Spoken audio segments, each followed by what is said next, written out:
Kapag nananalangin kayo, huwag kayong tumulad sa mga mapagkunwari. Mahilig silang manalangin nakatayo sa mga sinagoga at sa mga kanto upang makita ng mga tao. Sinasabi ko sa inyo, tinanggap na nila ang kanilang gantimpala. Ngunit kapag mananalangin ka, pumasok ka sa iyong silid at isara mo ang pinto. Saka ka manalangin sa iyong amang hindi mo nakikita, at ang iyong amang nakakakita ng ginagawa mo ng lihim ang siyang magbibigay sa iyo ng gantimpala. Sa pananalangin ninyo'y huwag kayong gagamit ng maraming salitang walang kabuluhan, gaya ng ginagawa ng mga hindi nakakakilala sa Diyos. Ang akala nila'y pakikinggan sila ng Diyos dahil sa dami ng kanilang salita.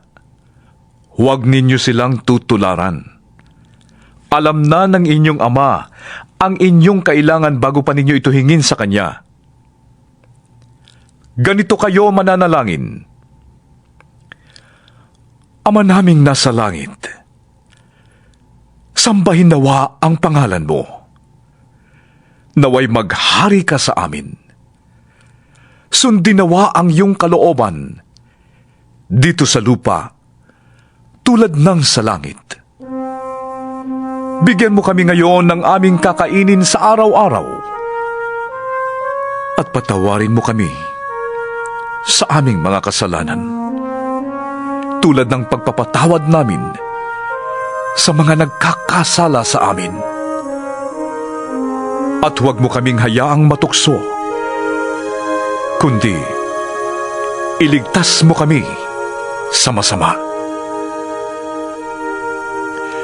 Sapagkat kung pinapatawad ninyo ang mga nagkakasala sa inyo, patatawarin din kayo ng inyong Amang nasa langit.